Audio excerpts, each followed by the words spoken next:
¿Hablas español? Sprichst du Deutsch? Kan du norsk?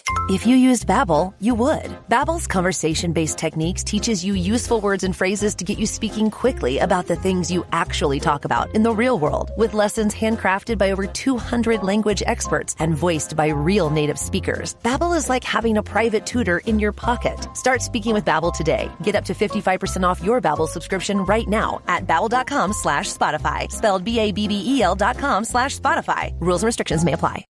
Shop the Sherwin-Williams Labor Day sale and get 35% off paints and stains August 22nd through September 4th. With prices starting at $31.84, it's the perfect time to transform your space with color. Whether you're looking to revamp your interior or exterior, we have you covered with bold hues, soothing neutrals, and everything in between. Visit your neighborhood Sherwin-Williams store or shop the sale online. Delivery available on qualifying orders. Click the banner to learn more. Retail sales only. Some exclusions apply. See store for details.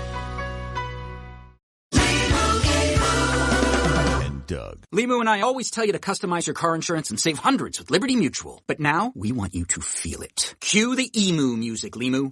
Save yourself money today.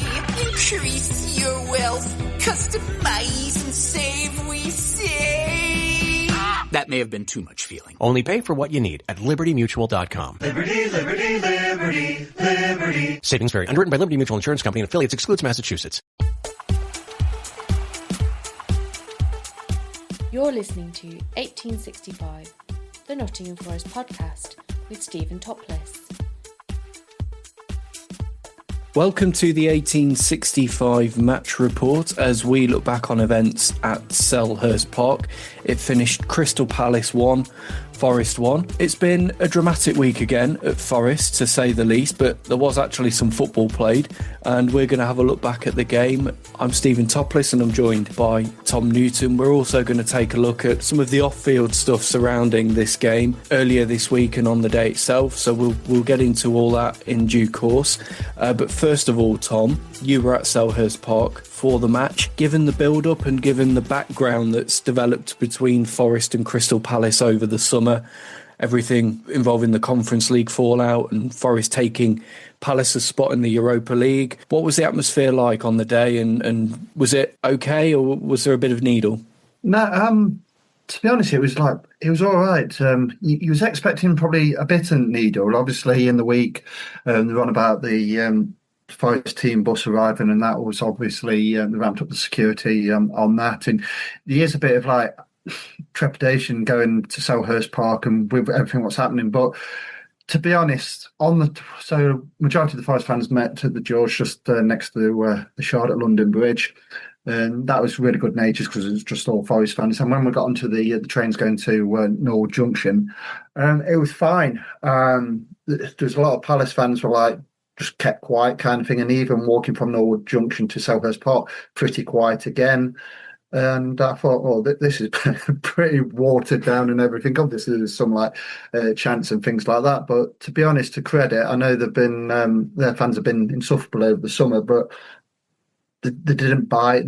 They were like saying, "Oh, let Forest say what they want," and etc. And I think they were just like waiting for the actual banner display, which we'll talk about in due course. But yeah, it was pretty well natured, to be honest. Everybody was well behaved. Police mentioned about there was no arrest yesterday, which, to be honest, I go to majority of the away games and Forest fans are really behaved and everything, and they're really well received from other fans after the game. So that was a good thing. And then going back to Norwood Junction and back to London Bridge, again, no problem. So fair play to Palace fans. They could have made it really hard for Forest fans going to and from the game yesterday, but no, they were fine yesterday. So, but it was just the banner which obviously left a bit of a bad taste. Yeah, let's talk about that banner then. At the game, obviously you all saw that in the ground, and then pictures came out afterwards of this banner, which to try and explain it involves, well, the central image is a cartoon of Evangelos Marinakis holding a gun to Morgan Gibbs White's head. There's a sailing boat in the background. Looks like John Textor the Clown. There's a sack of money with a Forest badge on it, and the quote, "Mr. Marinakis is not involved in blackmail, match fixing, drug trafficking or corruption." We all know what they were trying to infer with this banner, the Crystal Palace fans, and it looks like now that the FA are going to investigate this banner that was unfurled by the Crystal Palace supporters. When you saw this banner in the ground, Tom, what was your reaction? Well, first and foremost, they did a really good tifo display at the start with the obviously the FA Cup and everything, and it was pretty decent because they obviously hung it from the roof of the at the Holmesfield Road. Is it the Holmesfield or Holmesdale Road end where their ultras are? And I thought, oh, if that's the display, fair enough. But then obviously they unveiled this one, and I've gone on record over the last 12 hours since I got back to Nottingham yesterday or last night, and for an area who's been besieged by gun crime, let's not gloss over that. It's been rife, hasn't it, in that area of London? And there'd be like fans in that Crystal Palace crowd who've probably been victims to gun crime somewhere down the line, and holding a gun next to Morgan Gibbs White, it's not a good look, is it? And then obviously they've says Marinakis is not this, and this. Again, that's defamation of character. And then Colin Frey said on Radio Nottingham post-match, Forest are fuming about it, and rightly so.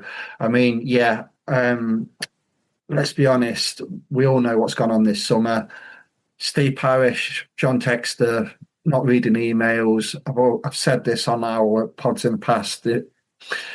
Just saying, isn't they fail to prepare to fail, and that's what they've done. They didn't get their house in order. You can go on about the blind trust, the rules are a farce. I get both sides of the story on that one, but the rules are that Marinakis put his shares into blind trust, obviously, because there might be a good chance that Forest and Olympiacos would have played in the same competition. That didn't happen, but he set his stall out early. They didn't do it. And you got Palace fans saying, oh, well, we haven't won anything for 100 and God knows how many years, etc. Well, that's probably the reason why you haven't won anything, because you haven't got that belief that you could win something, and they did win something. And obviously it's left a sour taste in everybody's mouth from a Palace perspective. And then they're just do not want to blame Steve Parish. He seems to be immune from any criticism. He's fanned the flames by saying this, and this. He hasn't taken any accountability of what he's done. And obviously the banner yesterday, which isn't a good look. And again, Palace fans are probably going to blame Marinakis for all of this, but you don't do things like that. People might say, "Oh, it's a joke. It's tongue in cheek." No, it's not. Not when you're bringing like an image of a gun to the situation. And Palace will rightly get fined for that. I don't know if there's going to be further implications. I'm not saying there's going to be like a partial ground closure or anything like that, because I don't know the rules about it. But yeah, you can't do it. And when it's obviously broadcast to like millions of people out there, it's not a good look for Crystal Palace. And majority of the time, they are a good fan-orientated club with the ultras and the home end and everything. But no, yesterday I think a line was crossed. And the sad thing about all this is that this has just been allowed to build up over the summer. The likes of Steve Parish fabricating his story and trying to shift the blame elsewhere. The media have picked it up and run with it. I don't think their reporting has been accurate on Forest's part in this. If anything, Forest don't have a part in this. We're just the team that's benefited from Crystal Palace's admin mess-ups. And that's not Forest's fault. Think about it, Palace fans. It could have been Brighton who took your Europa League place if the table was slightly different. And how would you have felt then? But it's on top of that as well, it's the personal abuse that Evangelos Marinakis has had this summer. You know, all the jibes about his weight, all the jibes about his character based on unfounded rumours, all the fallout over Morgan Gibbs-White staying at Forest and not going to Spurs, and we've upset the apple cart by not letting Gibbs-White go. All of these things have built up, and while it was good to hear that there wasn't any fan trouble at the game yesterday, there was still this banner that came out, and yeah, it's not a good look, and we just want to focus on the football, and we're not able to because you've got all this sideshow going on alongside it. It is probably an exaggeration, but if UEFA see this, which they're going to, because I think in the banner, UEFA was implicated in it, kind of thing. But wouldn't it be funny if after all of this they kick him out of the Conference League as well, kind of thing? I'm not saying that's going to happen for any stretch of the imagination, but you never know in football, do you? But yeah, like I said, it wasn't a great look. And the thing is, with Mr. Marinakis, he's one of those people. He's a geezer what you do not mess about with in terms of like what he's capable of and things like that. He's not going to go anywhere. He's not going to look at something and just like obviously palm it off. He's going to see something. He's going to hit somebody hard. Yeah, and he'll fight his corner, won't he? That's one of his strengths. And that's what we love about him, because at the end of the day, I know he always says at the end of the day we always win, but whether you like him or not, he usually gets his way. And he's got that personality where he always puts Forest first. And I'm a bit of a lover, but I'm not going to like down a political path here, but I love a bit of patriotism, somebody who puts their people first, kind of thing. And he puts Forest first. If there's something there to be worth fighting over, he will fight it to the death, kind of thing. And he's done that with so many things, with the point deduction, which obviously rules, and we got fined for that, and not fined for that, for point deduction and this, that, and the other. And he will fight for our cause, and there's nothing wrong with that. And I'll rather have an owner who cares rather than somebody who, one, you don't see, one, doesn't invest into the club, and another just runs it into the ground like we've had in the past with Fawaz. So, yeah, you can't knock the bloke, and I love him for putting Forest first. And, yeah, I'll back him all the way, because he's been the one over, obviously we all know that 23 years been out of the Premier League. He's the one who's been at the head of all of this, and he's got us there. He says prepare for trophies. Well, he's got us to a couple of semi-finals, hasn't he? And he's got us into Europe, and that's all down to his drive, his determination, and I'm all for it. And I won't make any apologies to anybody who's saying, oh, well, you're basically backing somebody who's got this on his record and that on his record. Well, at the end of the day, he's never been convicted. It's all allegations. And yeah, like I said, I'm definitely in the Marinakis camp, and I will back him all the way. Let's move on to the game then and talk about some football. So Forest came into the match with an unchanged lineup. So that meant Matt Sells in goal, a back four of Ola Aina, Nikola Milenkovic, Murillo and Nico Williams, a midfield two of Ibrahim Sangare and Elliot Anderson, with Dan and Doy, Morgan Gibbs-White and Callum Hudson-Odoi ahead of them, and Chris Wood up top. But the big thing, Tom, was Forest's bench. Look at the bench for the Brentford game and now look at the bench for the Palace game. It was night and day, the strength that Forest have now got on the bench because of the new signings. So we had Arnaud Caliamendo, we had Omari Hutchinson and James McAtee all coming onto the bench. And straight away, it just looked stronger, didn't it? Yeah, like last season, when you looked at the likes of Alanga, Hudson-Odoi, Gibbs-White, Wood, and say you're chasing the game and you're looking around at the bench and you're thinking, well, these lads are spent, and I'm looking at the bench and I can't bring him on. I don't trust him. And there's a kid on there, Zach Abbott, who's played hardly any football. And obviously you've got the likes of Morata, who's a defender, Willy Volley is a defender, and you like look at him thinking, well, I haven't got much strength and depth here.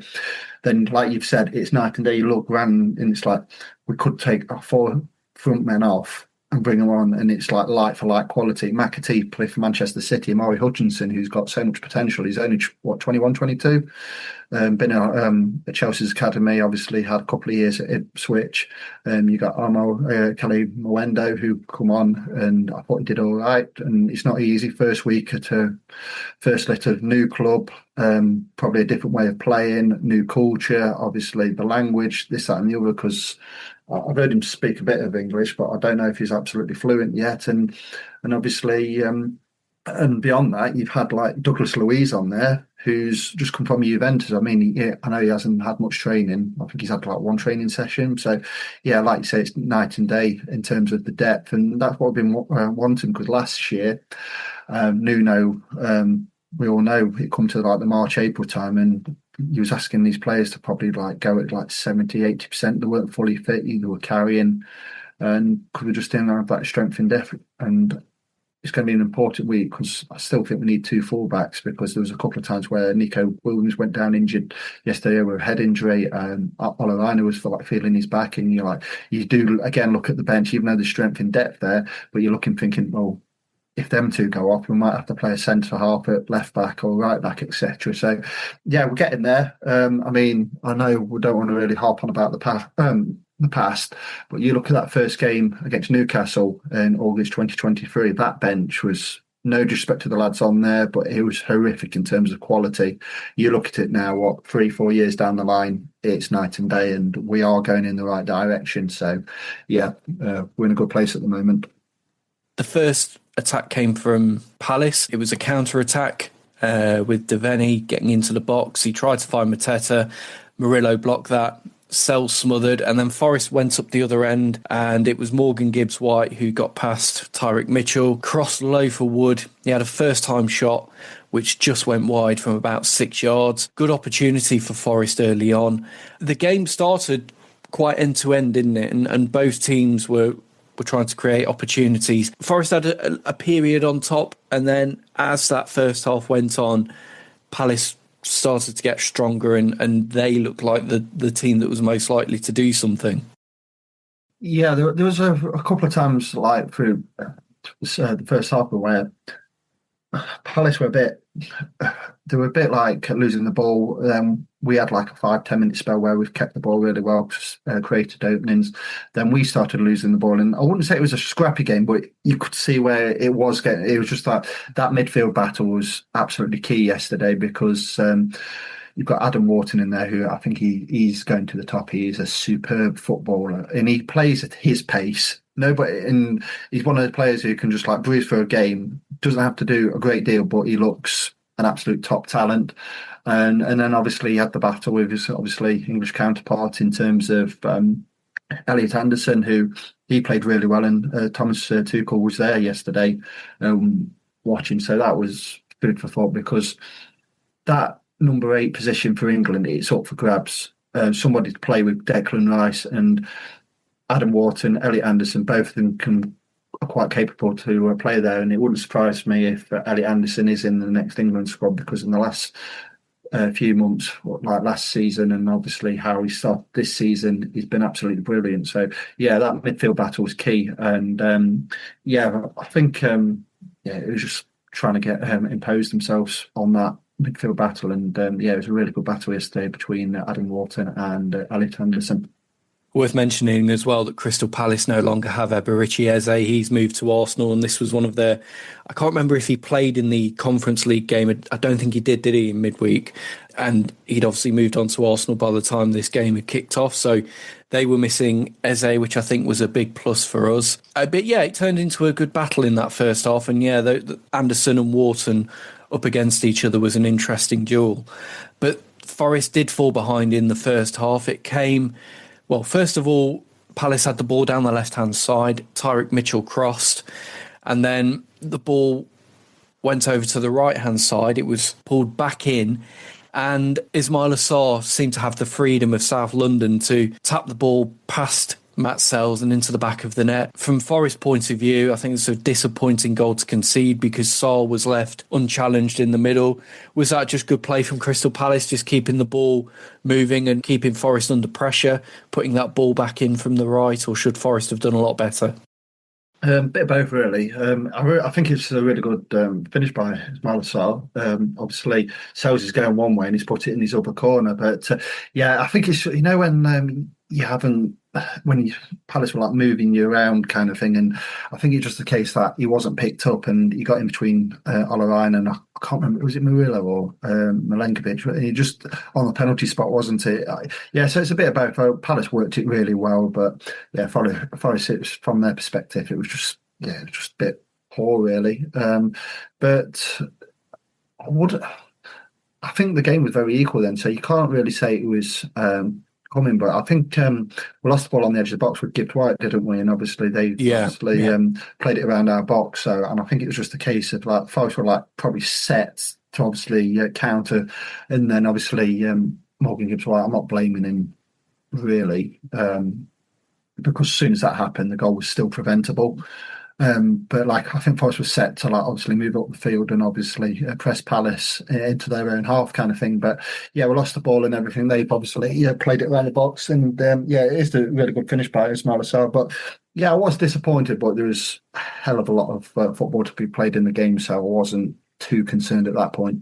Yeah, I mean, I was glad when half-time came because Palace had got up ahead of steam at this point and they looked like they were going to get another. Will Hughes had a shot, which he fired just wide from outside the box, bit of a bending left foot drive that went wide. And then right on the half-time whistle, pretty much, Palace had a free kick. It was curled in from the left-hand side by Adam Wharton towards the back post. Mark Gahey was there.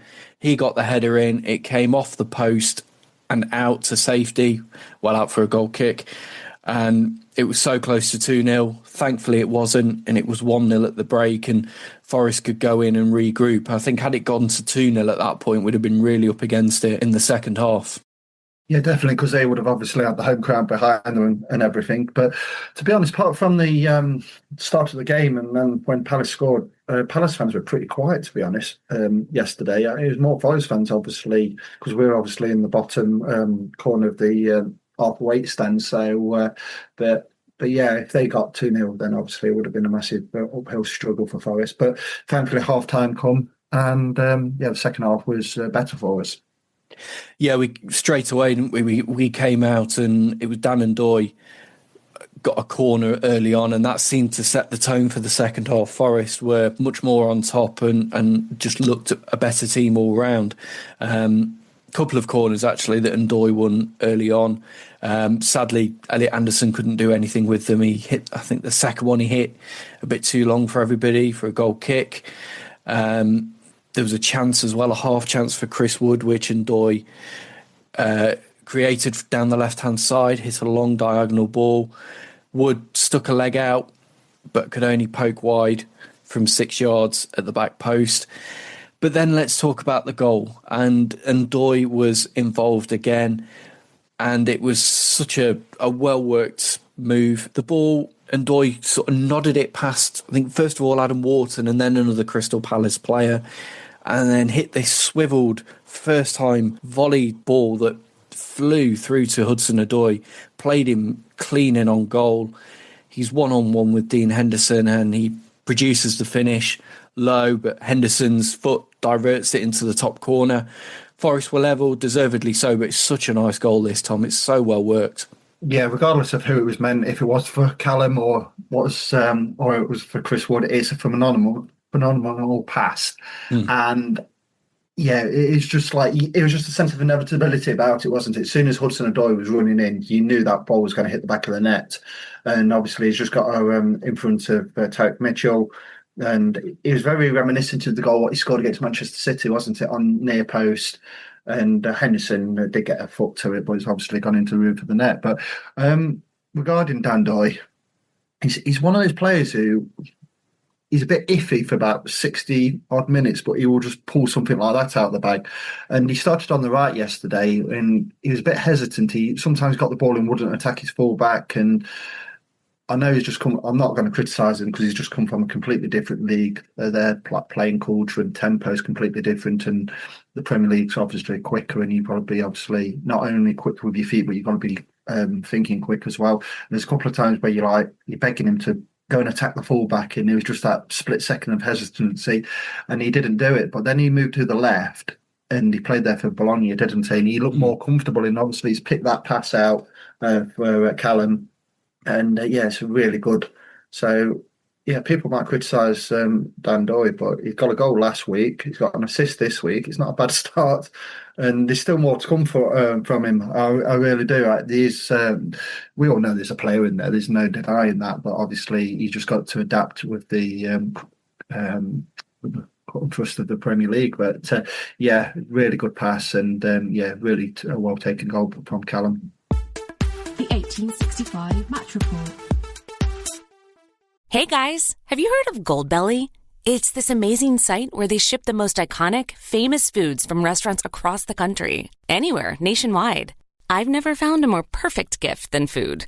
Goldbelly ships Chicago deep dish pizza, New York bagels, Maine lobster rolls, and even Ina Garden's famous cakes. So, if you're looking for a gift for the food lover in your life, head to goldbelly.com and get 20% off your first order with promo code GIFT. That's goldbelly.com, promo code GIFT. You're listening to 1865, the Nottingham Forest podcast. Forest almost conceded immediately after that goal, though. Devaney had a ball which he fed for Tyreek Mitchell down the left.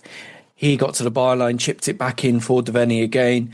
He got a header on target, but there wasn't much power in it, and thankfully it was saved by Matt Sells. But then Forest were back on top, and it looked like we were going to be the team that got the second goal. There were a few nice moves that Forest put together. Chris Wood had an effort first time, which came from some good work down the left. Nico Williams played a pass down the left-hand side. Gibbs White flicked it on. Wood took the shot first time. He might have done better with it, actually. Henderson parried it round the post, but the flag went up for offside. But Forest, at this point, had got their tails up, hadn't they? And it looked like we were going to be the team that would go on and win. Yeah, definitely. And I think with that Chris Wood chance, which Henderson saved, if that did go in, VAR would have obviously ruled the goal in Forest's favour because he was onside. I think it was the right back, Munoz, wasn't it? He just dropped in and obviously kept Wood onside. So if that goal, if that chance did go in, it would have been allowed to stand. So, yeah, but Forest, we're on top here, really creating some inroads in Palace half, and made quite a few chances, and you just got a sense that Forest were just turning the screw, and obviously even with the players what went off. So obviously Chris Wood went off, Hudson-Odoi, Dan Doy went off, Gibbs White later on, and then we alluded to it earlier in this pod that we brought McAtee on, Hutchinson, Callum Hudson-Odoi, Igor Jesus, and all of them played all right, to be honest. I mean, talk about it in a second, but Igor Jesus, he could have won it. So it's just a massive difference, isn't it, of where this club's going, of the quality we can bring on the field. Yep. So Forest, with their changes, brought on James McAtee, Callum Hudson-Odoi, and Omari Hutchinson for their Reds debuts, and also Igor Jesus came off the bench. And let's talk about that chance right at the end. After Forest's equaliser, things settled down again for a bit, and then Forest, with their changes, seemed to get stronger, and towards the end of the game, looked like they could have quite easily won it and got a couple more goals. So let's talk about this effort from Jesus. It started with a great ball through by Murillo into the inside left channel. Gahey shepherds Jesus away from goal. He's on his left foot, but he still manages to hit a superb left-footed drive towards the top corner. It crashes off the post, drops to Hutchinson. He should have time and perhaps should do better, but he blazes it over the bar. But that chance, Tom, on another day, that clips the post and goes in, and Forest win. Yeah, I mean, there was a real good telepathic understanding between Igor Jesus and Murillo, because Murillo's played it around the Palace player.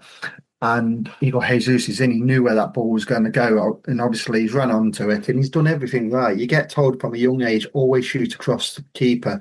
He's done that, and even if you look at the camera behind the goal, Henderson's nowhere near it, absolutely nowhere near it. And he absolutely cracks the post. And I mean, imagine if that went in, that would have been an unbelievable finish. And if that's, I mean, I don't know if buts and maybes, but if that goes in and say, Salah does that, or Haaland does that, or Gyökeres does that, or Saka, they're going to be waxing lyrical on it on Sky Sports and everything. So it was an unbelievable, and he did everything right. And obviously the follow-up, I think, Omari Hutchinson, no disrespect to him, but he's seen the lights, hasn't he? He's seen, I think he's thinking he's scored before it's actually at the back of the net, and obviously he's got it all wrong. And then obviously Omari Hutchinson could have won it at the end if he was a bit more delicate with his touch and just lofted that over Henderson. He might have just dropped in, but it wasn't to be. But it's food for thought, isn't it? In the coming months, we're going to need these players because of obviously the Saturday, Thursday, Sunday scheduling because of the Europa League. And it's nice to see these players actually making a statement, thinking we are good players and we are good enough to play on this side. And Igor Jesus, I mean, he didn't get much of a touch last week, did he, against Brentford? But yeah, yesterday, if that goes in, he would have been a hero, wouldn't he? So yeah, he looks just that chance alone. He's got something in the locker. Definitely, and I think all the substitutes came on and looked lively. Just before the end of the game, after that Jesus chance, Palace went up the other end, had a penalty claim when Sarr was brought down in the box by Murillo. There was contact, but Sarr was flagged offside before he was fouled, so no penalty given. And then we had one final chance for Forest. It was started by Nico Williams. He curled the ball in from the left-hand side. It broke to Hutchinson. He lobbed the ball over Henderson, but over the bar as well. And it was quite telling that they cut to Nuno on the touchline as we watched a replay of that chance. And his face told you everything. He thought Hutchinson probably should have put that one away. If he does, Palace don't come back from that and Forest win 2-1. Yeah, and I think it was just like, because of the media narrative and everything what's gone on this week, I think they were trying to like put two and two together on the Nuno. I'm probably like going a bit deep here, but they're like looking at him, picking his reaction. Well, that's just an emotive reaction on a match day. Like he could have won it right at the death, but it wasn't to be. But like I says, we had Anthony Taylor, and we know we've got a lot of history with Anthony Taylor, obviously from the shenanigans of the Everton game a couple of seasons ago. But they brought this law in this rule in football regarding if you keep hold of the ball for too long, you're going to get booked. And Sells was booked because he was waiting for the ball to come. The Palace fans chucked the ball onto the pitch, so he got booked for time wasting.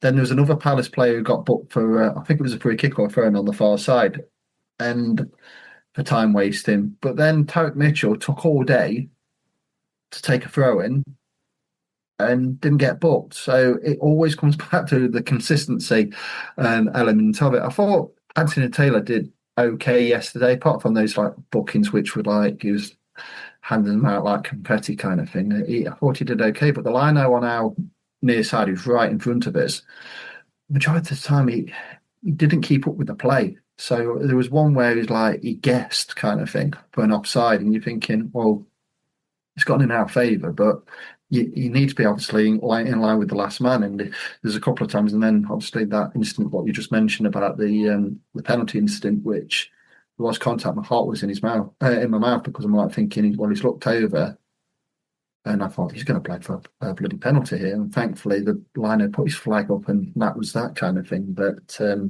yeah, it would have been incredibly harsh if there were a penalty. It would have been harsh in terms of how we played in the game and everything. I mean, there was contact kind of thing, and if he was onside, then no doubt he would have gone to VAR, and they would have probably gone with a penalty for Palace. But thankfully, he was offside, and that was that. So yeah, I mean, decent start for us. We had obviously Reece on the season preview podcast with Greg Oram a couple of weeks ago, and I did ask the question about what do you expect from these first few games. And we've got 4 points out of the first two. With all the connotations with Crystal Palace over the summer, a point at Selhurst Park is pretty decent. Yeah. So and we've got out there pretty much unscathed kind of thing. Then we've got obviously West Ham next week, and they've got a wretched record at the City Ground against us. I think it's even though they probably should have won in the first home game when we returned back from the Premier League, because they absolutely battered us that day. If you remember, Declan Rice missed a penalty. He had I think they hit the bar a couple of times, didn't they? Yeah. They had a goal disallowed from Antonio. So, but since then, we've obviously won 2-0 and 3-0 over the last couple of seasons, and they look a mess at the moment, don't they? It's a great opportunity for us. Yeah, definitely. And I mean, Graham Potter's been given a state of execution, hasn't he? In terms of this, like I said, they lost 3-0 newly promoted Sunderland last week. They got battered 5-1 on Friday against Chelsea, and like you say, they're all over the place. And they've only really got Bowen of any note. And I know they've signed that Juve. Is he a winger or left? The fullback, yeah. Yeah. Then you've got Nicholas Fulcrook, he's been a bit wishy-washy, hasn't he, in terms since he's come out, like with form and injuries, etc. So yeah, going into next week, Forest are red hot favourites in my eyes, and we've got the quality on the bench to actually beat them. So yeah, I'm looking forward to it, and yeah, if it's Yeah, if it's 7 points out the first 3 games, that's a really good start to the season for Forest. So we started it really well. Let's just get the final word on this game now, and we'll go over to the Eagles Beak podcast for the Crystal Palace perspective. Hi, this is Jay and Dan from the Eagles Beak. We're online on all socials, the Eagles Beak, come and find us. And the website, theeaglesbeak.com. We're just back from the game. 1-1 draw between Palace and Forest at Selhurst. Dan, how do you think it went? Yeah, I think from a Palace perspective, it was quite a solid performance. Not all we were expecting, really, was it? From a weakened side, after losing Eze, a transfer that's kind of been going on for a while. I think the weakened side, Forest have spent quite a lot of money already, so we weren't really expecting too much. Palace, I think it's quite clear we need a few more signings. A couple of permanents and hopefully a few loan signings, really. But I think from a Palace perspective, it was quite a good point, even though we're at home. I think the first 60 minutes that was better than we expected from Palace after Thursday, and then the kind of tiredness got into the legs, I think, as the game went on, as it went longer. But with Forest spending a bit of money, it's going to take time for them to get those players in and working together. But I think we're quietly pleased with how Palace performed. First real performance in the Premier League since Eze left. Obviously, everyone knows how much of a talent he is. Ripping that player out of any team would cause problems without replacing him, and it's just up to Palace to try and do something to soften that blow. You're never going to replace a player like that. So I thought Palace did really well in that first 60 minutes. I mean, that there is a core of that team that's still there for us, which we're waiting on the board to invest in. So that's kind of where we're at, really. I think it proved today that give Glasner 2 or 3 more players, and we've got a really good team there, even without Eze. Eze came on in the second half and showed something that perhaps he could fill that void a little bit. It's still raw, very raw. He needs time, but give Glasner a few more players, and we could do something. We've got a massive game next Thursday. Obviously, I think the game on Thursday took it out of Palace a lot. Probably the last half an hour of the game today, you saw it in their legs, particularly likes of Will Hughes. Mateta came off. A few of those players that were going to play next Thursday. So, I'm pleasantly pleased with the point in the end, really, because we're playing the same players week in, week out, and that he needs reinforcements. As when you look at Forest, really disappointing with Morgan Gibbs-White. I thought he was nullified throughout the game. Very quiet. Really quiet. And I'd expect him to be somebody who will come to the forefront in that team, particularly with lots of new players. Do you think he's affected by the Tottenham, issue, or do you think it'll just take time for him to get back, on Forest side? I think that is a tricky one, isn't it? Because if that's happened to Palace before and we've had no control over release causes being met, like with Elise to Bayern Munich, there's no kind of way around it when that happened to us. So it is an interesting one that obviously Forest managed to get around that with Spurs. Hudson-Odoi I thought did well today. I've always been a fan of him. Can see him playing for Palace one day. He's one of those players. Surprised we haven't had him already, to be honest. Strong squad for us to got there, though. It is, and invested a lot of money, but with the Europa League coming up, I hate mentioning it, of course, but you got to have a good squad of players, and Forest certainly have that. It'd be interesting to see how they gel. You look at the bench in comparison to Palace. I mean, Forest have obviously invested money already, and you can tell that 2 goalkeepers and mostly young players on the bench for us. Hence why we need signings. We need a couple of loans, a couple of permanents, and then hopefully we'll be able to actually do well in Europe and stay in the Premier League. Yeah, I mean, big 8 days for Palace coming up. Obviously, I suspect Forest are probably done in the transfer market unless they got outgoings. But I think Palace have got to bring in at least 2 or 3 players, maybe 4. I think that's probably pushing it. In terms of the game today, I thought it was a good game, to be honest, quite entertaining. Forest showed a lot. Elliot Anderson in the middle was really good against Will Hughes. I thought that was a really good battle in the middle of the park there today. Will Hughes was excellent. Palace's back line, Maxence Lacroix was brilliant. So was Guy. I think what let us down a little bit today was Devaney and Tyrone Mitchell. But Mitchell grew into the game as the game went on, didn't he? So, yeah, I mean, you could expect the game today with the fans, the atmosphere, really good atmosphere. Obviously, a lot of songs between the two sets of fans, but you can understand Palace's frustration.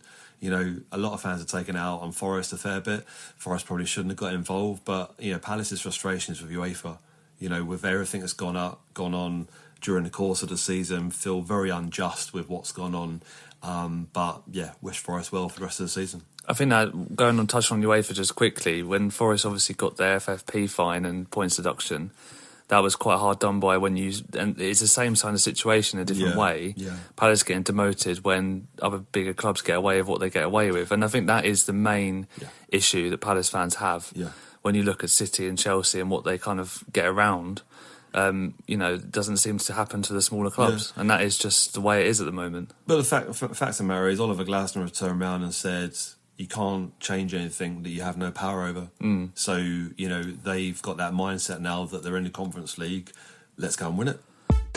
The 1865 Match Report. This episode is brought to you by LifeLock. Between two-factor authentication, strong passwords, and a VPN, you try to be in control of how your info is protected. But many other places also have it, and they might not be as careful. That's why LifeLock monitors hundreds of millions of data points a second for threats. If your identity is stolen, they'll fix it. Guaranteed, or your money back. Save up to 40% your first year. Visit LifeLock.com/podcast for 40% off. Terms apply. You're listening to 1865, the Nottingham Forest podcast. It's been, to say the least, another dramatic week at the City Ground. Well, all was going well, Tom, until Friday, and then out of nowhere we had a post on X from journalist Matteo Moretto saying that Forest were considering getting rid of Nuno and he'd be on his way out of the club. And then it comes out that he's had a disagreement with Edu, the new sporting director of Forest and Marinakis' other clubs, and all of a sudden, from having a great start to the season against Brentford, new signings through the door, everything looking rosy and positive, the whole season was then plunged into doubt in the space of a few minutes on Friday morning. Yeah, it's really left it's left over a dirty cloud over us over the last few days. To be honest, I thought the seed was planted, wasn't it, in the press conference before the Brentford game, when Nuno alluded to the fact things aren't right, we're not prepared, we haven't got the players in. But let's be honest, is that we was waiting for this cast verdict, wasn't we? And it's quite obvious that Forest couldn't do anything in terms of until they knew what competition they were going to be competing in, because obviously the financial implications of that, because if you're in the Europa League, you get more money for competing in that. And so, like, there was like transfers pending then, and we couldn't sanction them until we knew. So there was that, and obviously Nuno's got to realise this has been going on all summer until the verdict was obviously concluded. So with the players he got in, obviously Omari, Hutchinson, James McAtee, Douglas Luiz come on the Friday kind of thing. And then Friday, I thought it was just like media bollocks, really. I thought it was like somebody just trying to fan the flames and just like trying to be noticed. But then obviously it snowballed on Friday. David Orstein mentioned something, Endell Taylor, Colin Fry and everything. And it was like left a really bad taste. And for the common good of Nottingham Forest is that Marinakis, Edu and Nuno have got to sit in a room here and just like thrash it out. First and foremost is that Nuno's job title is head coach. He knows the gig in terms of he will put his preferences in place and think, I want this player, that player, or a certain position. And then the club go do the best and get like plan A, B and C. And sometimes A might come off, B might come off, C, etc. So Nuno's got to realise from that perspective, those two things in terms of the cash verdict and his job role. And for the common good, I mean, things were like watered down a bit yesterday after the Palace match, wasn't it, with his post-match press conference? And yeah, he didn't give much away, did he? No, but it's like it looked. He says, of course, he wants to stay, and obviously we need to talk and everything, and he's focusing on the window and the West Ham game, etc. So hopefully,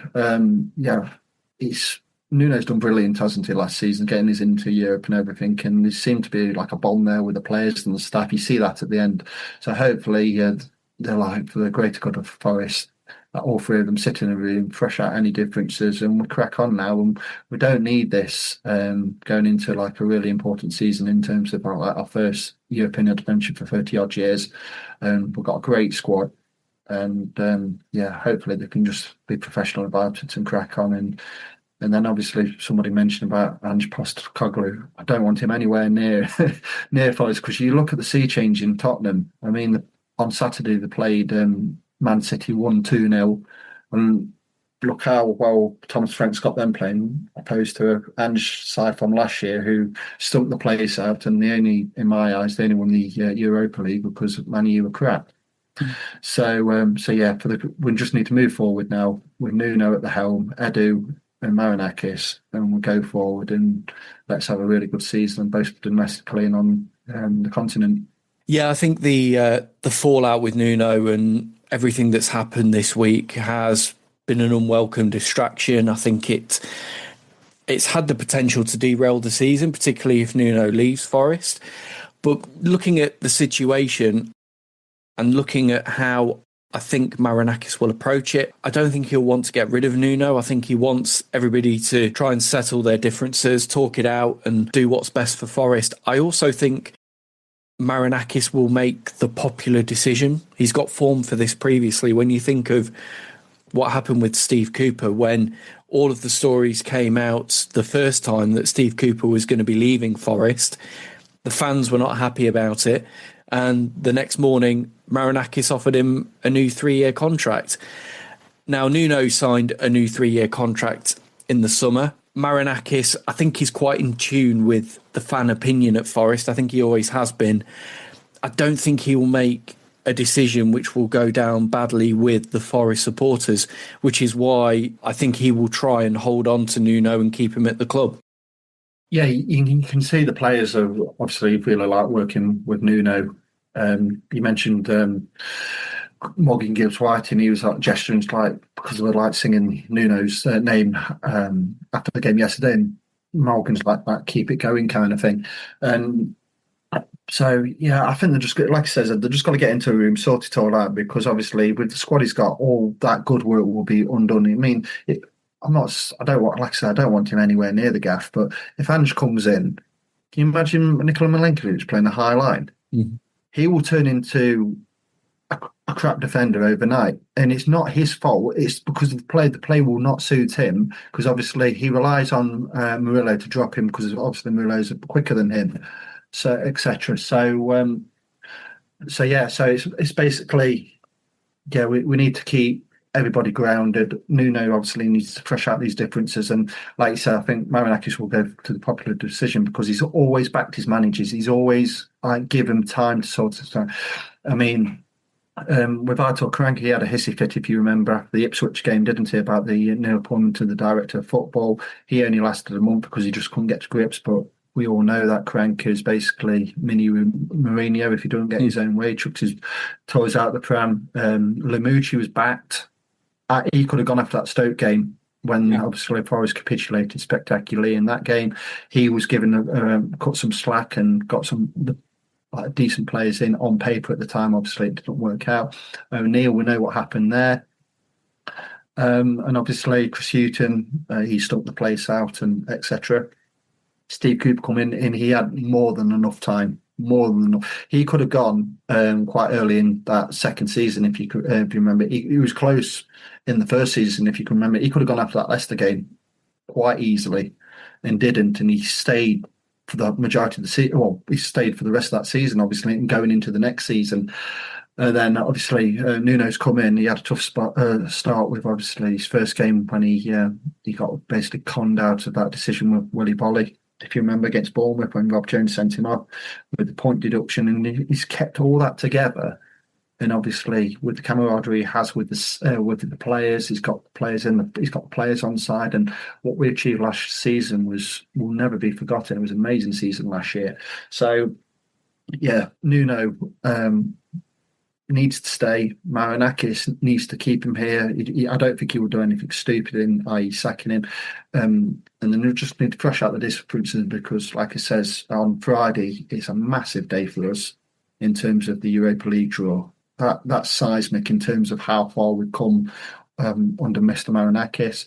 We've got a big game at home next week against West Ham, where we go. Like I said, we're going to go into red hot favourites. Monday, you've got the transfer window, which obviously Forest just needs to fill in a couple of positions. I.e., goalkeeper. I think Dominik Lovakovic is coming in, isn't he, from Fenerbahce? I think that's been the one of the names linked. Yeah, exactly. We need 2 fullbacks to cover for Ryan and Williams. If we get those 3 players, and you look at that squad. Yeah, we're going to have a good season, and also we can compete domestically, and we can also compete on the continent. We've got that squad depth now, and obviously, I think a couple of players will leave. I think Tyro will have a loan. I think it's been rumoured that he might go to Werder Bremen in Germany. Jota Silva might go to Sporting Lisbon. I think that's pretty much nailed on. So they're going to get obviously minutes, which they're not necessarily going to get at Forest because with Tyro, he hasn't been 100% for the last year, as in you can't give him 5 minutes here, 10 minutes here. He needs games, and we can't give him that now. We've got Kelly Mwendo in, and obviously Chris Wood's there, and Igor Jesus. So it'd be good for him to actually get some unsure game time. So yeah, it's going to be a really exciting week for Forest, and hopefully, like I says, Nuno, Edu, and Mr. Marinakis sort this dirty cloud what's been hanging over the club for the last couple of days, and for the common good, we can move forward. Definitely, and let's hope that all this has just been a storm in a teacup and it can all be forgotten about and Forest can focus on the season and an exciting season that lies ahead. That brings us to the end of this match report. My thanks to Tom Newton for joining me. Thanks also to the Eagles Beak podcast for providing a Crystal Palace point of view. Thank you for joining us. We will be back with you later in the week with Ryan Yates's Espresso Bar. And if there are any updates on the Nuno situation, we will keep you updated on that as well. Thanks again for listening, and until next time, we'll see you later. You've been listening to 1865, the Nottingham Forest podcast. If you like what you hear, please subscribe and leave us a review. It helps other listeners find our content.